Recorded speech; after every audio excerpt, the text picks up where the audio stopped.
जय हिंद साथियों, राज क्लास में आप सबका स्वागत है। तो साथियों, आजकल हम लोग कर रहे हैं कक्षा 10वीं का गणित, इसका चैप्टर्स 8 कर रहे हैं, त्रिकोणमिति का परिचय। इसी का प्रश्नावली 8.1 के क्वेश्चन के बारे में साथियों हम बात करेंगे इस वीडियोस में। तो आपसे एक बात है कि अगर जो इसका पार्ट 1 त्रिकोणमिति का पार्ट 1 का वीडियोस नहीं देखा है तो आई बटन में क्लिक करके उस वीडियोस को देख लीजिए, क्योंकि त्रिकोणमिति की पूरी बेसिक कॉन्सेप्ट यानी 8.1 से पहले की जो बेसिक कॉन्सेप्ट है उसी का फॉर्मूला है, आपको पूरा कंप्लीट उस वीडियोस में समझाया गया है। तो इस वीडियोस में हम इसके क्वेश्चन के बारे में सिर्फ बात करेंगे। तो चलिए हम लोग फर्स्ट नंबर क्वेश्चन को देखते हैं। क्वेश्चन नंबर फर्स्ट क्या है, कह रहा है कि त्रिभुज एबीसी में, यानी कह रहा है कि आप त्रिभुज बनाइए जो एबीसी होना चाहिए जिसका कोण बी समकोण है। तो पहले हम लोग एक त्रिभुज बनाते हैं, ठीक है। जब कह रहा है कि त्रिभुज एबीसी में, तो हम एक त्रिभुज बनाते हैं जिसका बी वाला कोण हम लोग क्या रखेंगे, तो समकोण रखेंगे, बी कोण। ये ए हो गया, बी हो गया और एक सी हो गया हमारे पास। ये कितना हो गया, समकोण हो गया, यानी कह रहा है कि 90 डिग्री है, ठीक है। अब कह रहा है कि ए बी 24 सेंटीमीटर, जो ए से बी की दूरी है यह कितना दिया हुआ है, तो 24 सेंटीमीटर दिया हुआ है।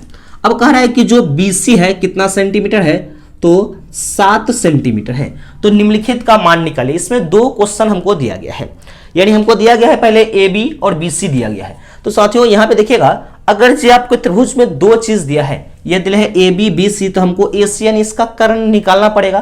तो ए सी पहले हम लोग निकाल लेंगे, यानी ए सी बराबर क्या हो जाएगा, अंडर रूट किसका स्क्वायर, ए बी का स्क्वायर प्लस बी सी का स्क्वायर। वही लिखेंगे कि ए बी का स्क्वायर प्लस किसका स्क्वायर, तो बी सी का स्क्वायर। तो ए सी बराबर अंडर रूट, ए बी कितना दिया गया हमको, 24 दिया हुआ है, 24 का स्क्वायर और फिर प्लस कितना का स्क्वायर, तो 7 का स्क्वायर। तो ए सी बराबर 24 को 2 बार गुना कीजिएगा, यानी कितना आ जाएगा, 576 आ जाएगा, और इसको गुना कीजिएगा तो 49 आ जाएगा। यहां तक हो गया साथियों। अब यहां पे देखिएगा, तो ए सी बराबर दोनों को जोड़ते हैं, कितना हो जाएगा, तो 9 6 15 के 5 हासिल 2 और 7 4 11, यानी यहां पे हो जाएगा 9 6 15 5 हासिल 1, 7 4 11, 1 12 के 2 हासिल 1, यानी 625 हो जाएगा। और 625 का वर्गमूल निकालते हैं तो हमारे पास कितना आ गया, तो 25 हमको सेंटीमीटर आ गया, यह आ गया। अब यहां पे देखिएगा साथियों, क्वेश्चन नंबर अब यहां पे हमारे पास फर्स्ट क्या कह रहा है, कह रहा है फर्स्ट कि आप साइन ए और कॉस ए बताइए, यानी एंगल ए से पहले लीजिए, यानी कोण ए से। तो ये आपको साथियों मैंने आपको समझाया था फर्स्ट वाला वीडियोस में, पार्ट फर्स्ट में, कि आपके ऊपर डिपेंड करता है कि यह आधार है कि यह लंब आधार है। क्योंकि आप जिस एंगल को ले रहे हैं, जिस कोण को ले रहे हैं, उसके सामने की भुजा को हम लोग लंब कहते हैं। उसके बाद आधार और कर्ण उसके हम लोग अपोजिट लेते चलते हैं। तो फर्स्ट नंबर में हमको कह रहा है कि साइन ए और कॉस ए का वैल्यू बताइए। तो पहले हम लोग साइन ए के वैल्यू के लिए चलते हैं, यानी किस वाला एंगल से, एंगल ए से चलते हैं। तो इसके सामने की भुजा ये क्या हो गया, इसका लंब हो गया, ये आधार हो गया, ये वाला कर्ण हो गया। किसके लिए, तो एंगल ए के लिए। तो साइन थीटा बराबर जानते हैं कि लंब बटा के कर्ण होता है। तो हम लोग लंब कर्ण नहीं लिखे, इसका मान क्या ले लेंगे, बीसी लिखेंगे। क्यों बीसी लिखेंगे, इससे समझिएगा। हम यहाँ पे लंब नहीं लिखने का कारण क्या है, क्योंकि इसमें कह रहा है एंगल ए लेने के लिए, इसमें कह रहा है एंगल सी लेने के लिए, दोनों एंगल। तो सबके एंगल के लिए लंब और आधार कर्ण अलग अलग हो जाएगा, इसीलिए हम लोग यहाँ पे बीसी का यूज कर रहे हैं। यानी इसका आधार ही लंब ही है, लेकिन हम बीसी यूज करेंगे और कर्ण के लिए एसी यूज करेंगे। तो हमारे पास हो जाएगा साइन ए बराबर बीसी का मान कितना है, देख लीजिएगा 7 सेंटीमीटर दिया हुआ है, यानी 7 सीधे लिखे, और एसी का मान निकालिए हम लोग 25। तो यह हो गया आपका साइन ए के लिए आंसर। इसके बाद हमारे पास कॉस ए के लिए, तो कॉस ए यानी इसी के लिए, तो यह लंब है, ये आधार है, ये कर्ण है, तो आधार बटे कर्ण, कॉस थीटा बराबर तो ए बी बटा ए सी, ए बी बटा क्या हो जाएगा, ए सी। तो ए बी का मान कितना है, ए बी 24 है और ए सी कितना है, 25 है। तो 24 बटा 25 आपका आंसर हो जाएगा। इसी का क्वेश्चन नंबर सेकंड है, इसका कह रहा है कि साइन सी और कॉस सी बताइए, यानी साइन सी और कॉस सी। तो साइन सी के लिए हम लोग चलेंगे, यानी इसके कोण सी के लिए चलेंगे, कोण सी के लिए चलेंगे। तो इसके सामने की भुजा को लंब, यह वाला आधार, यह वाला कर्ण। तो साइन थीटा बराबर लंब बटा के कर्ण होता है, तो लंब क्या हो जाएगा, ए बी, यानी उसका ए बी और कर्ण ए सी, ए बी बटा के ए सी। ए बी का मान कितना हो जाएगा, ए बी हो जाएगा, यानी साइन सी बराबर ए बी का मान 24 और ए सी के मान 25, तो 24/25। इसके बाद हम लोग cos C के लिए चलते हैं, यानी एंगल CA से cos थीटा, तो आधार बटे कर्ण, आधार इसका क्या है तो BC है और कर्ण क्या है, कर्ण AC है। तो BC का मान कितना हो जाएगा, BC हमारे पास 7 सेंटीमीटर है, कर्ण है, AC है 25 सेंटीमीटर। ये आपका आंसर हो गया। नेक्स्ट नंबर क्वेश्चन को हम लोग देखते हैं, क्वेश्चन नंबर दूसरा। नेक्स्ट क्वेश्चन नंबर इसका दूसरा क्या है, कह रहा है आकृति 8.13, यानी यहाँ पे मैंने आकृति बना लिया 8.13 में दिया गया आकृति में कह रहा है कि tan P minus cot R का मान निकालिए। हमारे पास ये क्वेश्चन दिया गया है, ये फिगर है, यानी यह दिया है 12 सेंटीमीटर PQ और PR दिया हुआ 13 सेंटीमीटर। तो हमको इससे पहले निकालना क्या पड़ेगा हमको, तो QR इसके लिए हम पहले निकालेंगे। ये आपका फिगर मैंने बना लिया है, इसके लिए हम लोग क्या निकालेंगे, तो QR को निकालेंगे। QR क्या होता है, यानी यह एक तरह से यह इसका यानी एंगल R के लिए यह लंब है, यह आधार है, यह कर्ण है, लेकिन R और P दोनों के बारे में कह रहा है, तो हम सीधे QR निकालेंगे। तो यानी QR बराबर क्या हो जाएगा, PR के स्क्वायर में से किसको घटा देंगे, PQ के स्क्वायर को घटा देंगे, यानी PR का स्क्वायर माइनस PQ का होल स्क्वायर। अब देखिएगा PR का स्क्वायर, यानी PR कितना है 13 का स्क्वायर, यह आपका 12 का स्क्वायर, यानी 13 को 2 बार गुना कीजिएगा कितना हो जाएगा 169, 12 को 2 बार गुना कीजिएगा 144, घटाने पर आ जाएगा 25 और 25 का वर्गमूल कितना आ गया, तो 5 सेंटीमीटर इसका वर्गमूल किसका आ गया, हमारे पास QR का वैल्यू कितना आ गया, तो 5 सेंटीमीटर। अब हमको निकालना क्या है, निकालने के लिए कह रहा है कि tan P minus cot R आप बताइए क्या होगा। तो tan P यानी एंगल P के लिए यह लंब, आधार और कर्ण। आप जानते हैं tan थीटा बराबर लंब बटा के आधार होता है, तो लंब के लिए क्या यूज करेंगे हम लोग, तो QR और आधार है इसका PQ, tan के लिए हम यूज कर लिए। फिर माइनस, अब कह रहा है R से, यानी एंगल R से, तो इस वाला एंगल लेंगे तो इसके लिए ये आधार, सॉरी ये लंब, ये आधार, ये कर्ण, तो लंब बटा के आधार होगा, तो लंब यानी क्या हो जाएगा, यानी इसमें से कॉट निकाला है, यानी आधार बटे लंब, आधार बटे लंब, तो आधार इसका क्या होगा QR और लंब है इसका PQ। यहां से इसको भी घटा दे तो हमारे पास 0 आएगा, लेकिन इसका हम लोग वैल्यू रख कर घटाएंगे, यानी 5 बटा के PQ 12 और QR 5 बटा के भी 12, यानी इसको घटाते हैं तो क्या आ जाएगा हमारे पास आंसर, तो हमारे पास 0 आंसर आ जाएगा। ये क्वेश्चन आपको बिल्कुल समझ में आ गए होंगे। क्वेश्चन नंबर 3 है, यदि sin A बराबर 3/4 तो cos A और tan A का मान परिकलित कीजिए। यानी यहाँ पे एंगल A दिया हुआ है, इसमें सीधे A के लिए कह रहा है, तो इसमें लंब आधार हम लोग लिख लेंगे। यहाँ पे समझिएगा, पहले हमको जो दिया गया है उसको पहले हम लोग समझ लेंगे। यानी इसको हमको दिया गया है कि sin A बराबर क्या होता है 3/4 यह होता है। आप जानते हैं कि sin थीटा के फॉर्मूला से sin थीटा बराबर लंब बटा क्या दिया हुआ है, तो कर्ण दिया गया है, लंब बटा कर्ण दिया हुआ है, तो ऊपर वाला हमारे पास क्या हो जाएगा, तो लंब हो जाएगा। तो लंब बराबर 3K लिखेंगे या K नहीं लिखिए, कोई दिक्कत नहीं है, क्योंकि K लिखने का कारण क्या है, क्योंकि इसमें सेंटीमीटर मीटर में वैल्यू दिया नहीं है, इसीलिए हम लोग K का यूज करेंगे। K यूज कीजिए नहीं कीजिए कोई दिक्कत नहीं, यहाँ पे हम लोग लेकर चलते हैं। फिर देखिए बाद में कोई दिक्कत नहीं रहेगा, ये नीचे वाला हो जाएगा कर्ण, यानी कर्ण बराबर 4K। तो साथियों यहाँ पे देखिएगा लंब और कर्ण दिया हुआ है, तो हमको निकालना क्या हो जाएगा, तो आधार निकालना पड़ेगा। तो आधार के लिए फॉर्मूला जानते हैं कि कर्ण के स्क्वायर में से, कर्ण के वर्ग में से किसका वर्ग घटा लेंगे, तो लंब का वर्ग करके इसको हम घटा के उसका वर्गमूल निकाल देंगे। देखिए कर्ण कितना है, तो 4 का स्क्वायर कितना हो जाएगा, और फिर माइनस 3 का स्क्वायर। अब जानते हैं कि 4 का स्क्वायर हो जाता है कितना, 4 चौका 16 के स्क्वायर और 3 का स्क्वायर 9। अब घटाते हैं तो हो जाएगा 7K का स्क्वायर।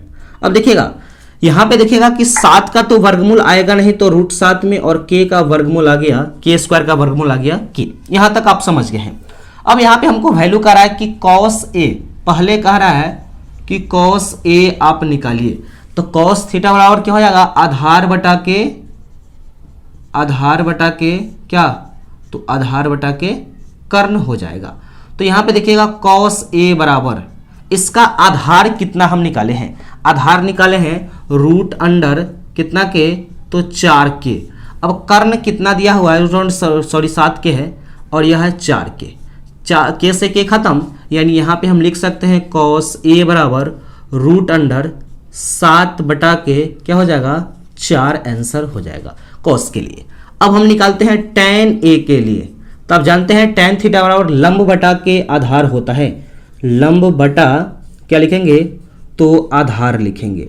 अब यहाँ पे देखिएगा tan ए बराबर हमारे पास लंब कितना है, तो लंब है 3 के और आधार हम निकाले हैं रूट अंडर 7 के से के खत्म क्या हो जाएगा 3 बटा के रूट 7, यह आपका आंसर हो गया। साथियों ये आपको क्वेश्चन बहुत अच्छी प्रकार से साथियों समझ में आ गया है। यहाँ पे कोई दूसरा एंगल कॉस ई यानी कॉस ए और साइन सी या टेन सी दिया रहता तो हम लोग फिगर बना के इस तरह का वैल्यू नहीं लिख के हम लोग बना लेते उसको। यानी इसमें आप देखिएगा यहाँ पे के लिखे नहीं लिखे कोई दिक्कत नहीं, क्योंकि के से के यहाँ पे कैंसिल हो जाता है। आप ऐसे भी बनाते हैं, बिना के लिख के भी बनाते हैं, तब पर भी आपका क्वेश्चन सही है। साथ नेक्स्ट क्वेश्चन नंबर हम लोग 4 को देखते हैं। क्या है, यदि 15 कॉट ए बराबर 8 हो तो साइन ए और सेक ए का मान हमको यहाँ पे ज्ञात करना है। हमको जो दिया गया है पहले यहाँ को हम लोग लिखेंगे। क्या दिया गया है हमको दिया गया है 15 कॉट ए दिया गया है। तो 15 कॉट ए बराबर हमको दिया गया है कितना 8 दिया हुआ है। तो यहां पे हम लोग करेंगे क्या कि कॉट ए बराबर निकालेंगे, इस 15 इसके गुना में है, इधर आ जाएगा तो इसके क्या हो जाएगा तो भाग में हो जाएगा। अब आपको साथियों क्वेश्चन समझ में आ रहे होंगे कि अब आपका प्रॉपर वैल्यूज दिया हुआ है। तो कॉट ए यानी आप जानते हैं फॉर्मूला से कि कॉट थीटा बराबर आधार बटा लंब होता है। आधार बटा क्या होता है तो लंब होता है। तो एंगल ए के लिए आधार ऊपर वाला हो जाएगा, यानी आधार बराबर लिख सकते हैं हम लोग। क्या लिख सकते हैं, आधार बराबर 8 के, क्योंकि मीटर सेंटीमीटर में नहीं दिया हुआ है इसलिए हम लोग 8 के लिख लिए। और लंब बराबर, तो लंब बराबर हमारे पास कितना हो जाएगा तो 15 के हो जाएगा। हमको निकालना पड़ेगा कर्ण, तो कर्ण का फॉर्मूला लगाएंगे। कर्ण बराबर रूट अंडर क्या लंब का स्क्वायर प्लस किसका स्क्वायर तो आधार का स्क्वायर, यही हम लोग करेंगे। अब यहां पे देखिएगा लंब हमारे पास कितना है, तो लंब हमारे पास 15 के है, तो 15 के का होल स्क्वायर फिर प्लस आधार है 8 के का होल स्क्वायर। 15 को 2 बार गुणा कीजिएगा क्या हो जाएगा तो 225। अब के को 2 बार गुणा कीजिएगा के का स्क्वायर हो जाएगा। 8 को 2 बार गुणा कीजिएगा 64 के स्क्वायर। इसको अगर जो हम जोड़ते हैं तो 289 के का स्क्वायर आता है। अब इसको हम लोग वर्गमूल में करते हैं तो हमारे पास आ जाता है कितना, नीचे लिखते हैं हम लोग कितना 17 के आ जाएगा। किसका वैल्यू आ जाएगा तो कर्ण का वैल्यू आ गया हमारे पास 17 के। अब हमारे पास जो वैल्यू निकालना है उसको हम लोग लिखेंगे। निकालना है हमको साइन ए, तो साइन ए निकालना है तो आप जानते हैं साइन थीटा बराबर लंब बटा के कर्ण होता है। यहाँ पे फॉर्मूला लिख लेंगे, लंब बटा क्या तो कर्ण लिख लेंगे। तो साइन ए बराबर, तो हमारे पास लंब कितना है तो लंब 8 के है और कर्ण हम लोग निकाला है 17 के से के कैंसिल, हमारे पास आ गया 8 बटा के 17 आंसर हो जाएगा साइन के। अब देखिएगा सेक ए के लिए, तो सेक थीटा किसका उल्टा है कॉस का उल्टा है, तो उसको उलट के लीजिए, यानी क्या हो जाएगा कर्ण बटा के आधार, कर्ण बटा आधार। अब कर्ण कितना है सेक ए के लिए, कर्ण कितना है तो कर्ण 17 के है और आधार कितना है तो आधार क्या हो जाएगा 8 हो जाएगा। साथियों सॉरी यहाँ पे देखिएगा साइन वाला में लंब हमको 15 दिया हुआ है, 15 होगा साथियों, यहाँ पे गलती से हो गया है 15 के, ठीक है। अब इसमें आधार दिया हुआ है 8 के, इसका के से के कैंसिल, यानी कितना हो जाएगा 17 बटा के 8 आंसर हो जाएगा। साथियों इसको इस प्रकार से बनाएंगे या हम लोग फिगर के माध्यम से समझ सकते हैं। फिगर लीजिएगा तो आप इसमें एंगल ए कह रहा है तो आप यहाँ पे ए बी सी लिखिए, या आप इस तरह से जो ए बी सी लिखते हैं वैसे लिखिए, बात दोनों बराबर है। इस एंगल के लिए ये आधार हो, ये लंब हो जाएगा, ये आधार हो जाएगा, ये कर्ण हो जाएगा। इसीलिए हम लोग फिगर नहीं लिख के इस प्रोसेस के माध्यम से मैं आपको पूरा अच्छा प्रकार से समझा दिया हूं। नेक्स्ट क्वेश्चन नंबर 5 क्या है, यदि सेक थीटा बराबर 13/12 हो तो अन्य सभी त्रिकोणमितीय अनुपात परिकलित कीजिए। तो सभी त्रिकोणमितीय अनुपात कह रहा है, तो आप जानते हैं कि त्रिकोणमितीय अनुपात कितने होते हैं, तो त्रिकोणमितीय अनुपात 6 होते हैं, जिसमें से एक त्रिकोणमितीय अनुपात हमको दिया गया है। अब कह रहा है कि इसके बाद बच गया 100 त्रिकोणमितीय अनुपात, सबको आपको निकालना है, परिकलित कीजिए, यानी बताइए क्या होगा। तो चलिए इस क्वेश्चन को हम लोग बनाते हैं। हमारे पास दिया गया है, क्या दिया हुआ है, तो सेक थीटा दिया हुआ है, तो सेक थीटा दिया हुआ है 13/12। अब हम लोग जानते हैं कि सेक थीटा बराबर, सेक थीटा किसका उल्टा है, आप लोग बखूबी जानते हो, कॉस थीटा का उल्टा है। तो कॉस थीटा आधार बटे कर्ण होता है, यह क्या हो जाएगा, कर्ण बटा के आधार हो जाएगा।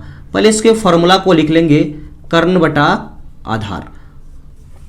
तो ऊपर वाला हमारे पास क्या हो जाएगा, कर्ण का मान क्या हो जाएगा, कर्ण के मान, इसमें के लगा के लिखेंगे 13 के, और आधार का मान हो जाएगा 12 के।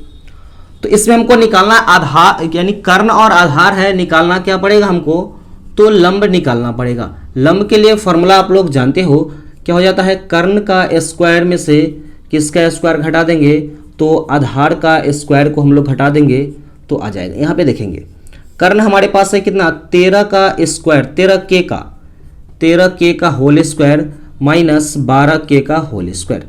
अब 13 को 2 बार गुना कीजिएगा तो आ जाएगा 169 के स्क्वायर, या आ जाएगा 144 के स्क्वायर। घटाते हैं तो क्या हो जाएगा, 25 के का स्क्वायर, यानी यह आ जाएगा हमारे पास 5 के। लंब कितना आ गया हमारे पास, तो लंब का वैल्यू आ गया 5 के। अब देखिएगा यहाँ पे एक त्रिकोणमितीय अनुपात दिया गया है। अब कह रहा है कि अब जो बच गया हुआ है उस सभी त्रिकोणमितीय अनुपात को हमको यहाँ पे तो हम लोग पहले साइन से निकालेंगे। पहले हम लोग निकालेंगे साइन थीटा। तो साइन थीटा के लिए फॉर्मूला होता है, क्या होता है, लंब बटा के कर्ण होता है, लंब बटा कर्ण। तो लंब हमारे पास कितना है, तो लंब हम अभी निकाले हैं 5 के, और कर्ण इसमें दिया हुआ है कितना, 13 के से के कैंसिल, यानी साइन थीटा का वैल्यू क्या हो गया, 5/13 हो गया साइन थीटा। अब हमको निकालना होगा कॉस थीटा। तो कॉस थीटा होता है आधार बटा के कर्ण हो जाएगा। तो आधार कितना है, इसमें हम लोग देखेंगे, आधार दिया हुआ है 12 के और कर्ण है 13 के से के कैंसिल, यानी कट जाएगा 12/13, आंसर हो जाएगा। इसके बाद यानी साइन कॉस हो गया। इसके बाद हम लोग लिखेंगे टेन थीटा। तो टेन थीटा होता है लंब बटा के आधार, लंब बटा क्या हो जाएगा, तो आधार हो जाएगा। तो लंब कितना है हम लोग देखेंगे, लंब है 5 के और आधार है 12 के से के कैंसिल, यानी 5/12 आंसर हो जाएगा। इसके बाद हो गया टेन के बाद हो गया कि कॉट थीटा। तो कॉट थीटा जानते हैं कि टेन का उल्टा होता है, तो लिख देंगे आधार बटा के क्या हो जाएगा, तो आधार बटा लंब। अब आधार कितना है, तो आधार है 12 के और लंब है 5 के से के कैंसिल, क्या हो जाएगा 12/5, इसका आंसर हो जाएगा। इसके बाद होता है सेक थीटा। जो सेक तो दिया गया है, हम लोग निकाल लेंगे क्या, तो कॉसेक थीटा, यानी साइन का उल्टा, यानी कर्ण बटा लंब लिख सकते हैं, कर्ण बटा के लंब हो जाएगा। अब कर्ण हमारे पास दिया हुआ है कितना, तो 13 के और लंब निकाले हैं 5 के से के कैंसिल हो जाएगा, 13/5 आंसर हो जाएगा। साथियों ये क्वेश्चन आपको पूरा अच्छे प्रकार से समझ में आ गया हो। तो इस वीडियो में साथियों हम लोग 5 क्वेश्चन के बारे में बात करेंगे। यह वीडियो आपका पार्ट 2 हो गया, और जो आने वाले पार्ट 3 या 4 में हम लोग सभी प्रश्न के बारे में, यानी एक और वीडियोस जो मिलेगी 8.1 का, जिसमें आपके 11 तक जो क्वेश्चन है, इस वीडियो में हम लोग 5 तक क्वेश्चन के बारे में बात किए हैं, और उसमें हम लोग 6 से लेकर 11 तक क्वेश्चन के बारे में बात करेंगे। तो साथियों आप हमारे चैनल पर भी नए हैं तो चैनल को सब्सक्राइब कर लीजिएगा, बेल नोटिफिकेशन ऑन कर लीजिएगा, ताकि मेरे वीडियो का नोटिफिकेशन आपको सही समय पर इसी प्रकार से रेगुलर वाइज मिलता रहेगा। साथियों इस वीडियो को अपने सभी दोस्तों के पास शेयर जरूर कीजिएगा, जिससे उनका भी बेनिफिट हो सके। तो मिलते हैं नेक्स्ट वीडियो में, तब तक के लिए जय हिंद।